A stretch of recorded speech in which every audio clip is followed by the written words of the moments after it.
months ago, the Montana State Bobcats received a commitment from Bozeman High defensive end Kenneth Iden. And on Thursday, they received a commitment from the other defensive end, Luke Fedyk.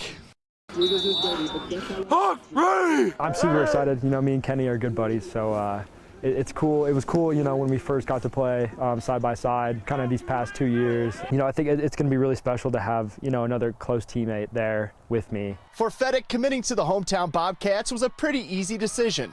I've gone to games forever. Staying in my hometown was the biggest thing, and playing just for my family and friends that live in the area. As Iden was out the first couple weeks of this season, Fedyk stepped up as a leader for the Hawks defense. The first thing comes to mind is leadership and motor. I know a lot of the younger players look to him, especially on game day, to be that guy that kind of sets the tone.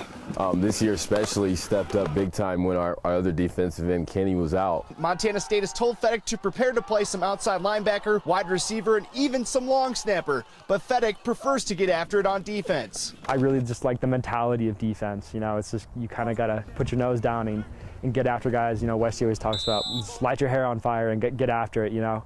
Speaking of head coach Levi Westy, Fedyk credits him for helping him grow on and off the field. So obviously just a lot of, you know, thanks towards him and you know, how he's developed me, you know, not as only as a football player, but as a man as well. By committing to the Bobcats, Fedyk could focus on hitting the weight room to get bigger for next year, but also help lead Bozeman to another shot at a state title repeat. You think about it and you're like, well, you know, all I can do now is work and get ready for that next year, but also focus on what we have going here, and that's obviously super special.